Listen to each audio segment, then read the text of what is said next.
ದಲಿತರ ಹಣವನ್ನು ಲಪಟಾಯಿಸಿದ ನಾಗೇಂದ್ರನಿಗೆ ಬೇಕೇ ಬೇಕು, ಬೇಕೇ ಬೇಕು. ಎಲ್ಲಿಯವರೆಗೂ ಹೋರಾಟ, ಎಲ್ಲಿಯವರೆಗೂ ಹೋರಾಟ. ಭಾರತ್ ಮಾತಾ ಕಿ.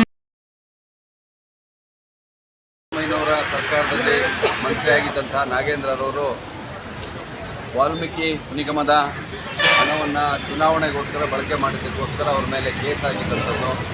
ಅದಾದಮೇಲೆ ಜೈಲಿಗೂ ಸಹ ಹೋಗಿದ್ದರು. ಜೈಲಿಗೆ ಹೋಗಿದ್ದಂಥ ಆರೋಪ ಇನ್ನೂ ಕೋರ್ಟಲ್ಲಿ ನಡೀತಿರ್ಬೇಕಾದ್ರೆ ಅವ್ರನ್ನ ಡಿ ಕೆ ಶಿವಕುಮಾರ್ ಅವರು ಪುನಃ ಕ್ಯಾಬಿನೆಟ್ಗೆ ಸೇರಿಸ್ಕೊಂಡಿರ್ತಕ್ಕಂಥ ಕ್ರಮವನ್ನು ವಿರೋಧಿಸಿ ನಾವಿವತ್ತು ಸದನದ ಒಳಗೆ ಮತ್ತು ಹೊರಗೆ ಭಾರತೀಯ ಜನತಾ ಪಾರ್ಟಿ ಕಾರ್ಯಕರ್ತರು ಪ್ರತಿಭಟನೆ ಮಾಡ್ತಿದ್ದಾರೆ. ಅವರನ್ನು ಕೇಂದ್ರ ಸಚಿವ, ರಾಜ್ಯದ ಸಚಿವ ಸಂಪುಟದಿಂದ ಉಚ್ಚಾಟನೆ ಮಾಡಬೇಕು ಅಥವಾ ರಾಜೀನಾಮೆಯನ್ನು ಪಡೆಯಬೇಕು. ಅಲ್ಲಿವರೆಗೂ ನಾವು ಈ ಒಂದು ಪ್ರತಿಭಟನೆಯಲ್ಲಿ ಭಾಗವಹಿಸ್ತೇವೆ. ಈ ದಿನ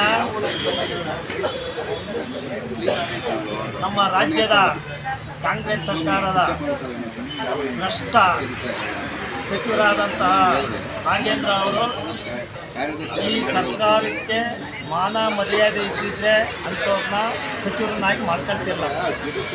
ಹೋದ ಸಲ ಏನು ಭ್ರಷ್ಟಾಚಾರ ಮಾಡಿ CBI ರೈಡ್ ಮಾಡಿ ಎಲ್ಲ ಥರದ ಅವ್ರ ಮೇಲೆ ಆ್ಯಕ್ಷನ್ಸ್ ಆಗಿರೋದು ಮತ್ತೆ ಕೊಟ್ಟವ್ರೆ ಅಂದರೆ ಇದು ಸರ್ಕಾರಕ್ಕೆ ಶೋಭೆ ಥರ ಅಂತದಲ್ಲ.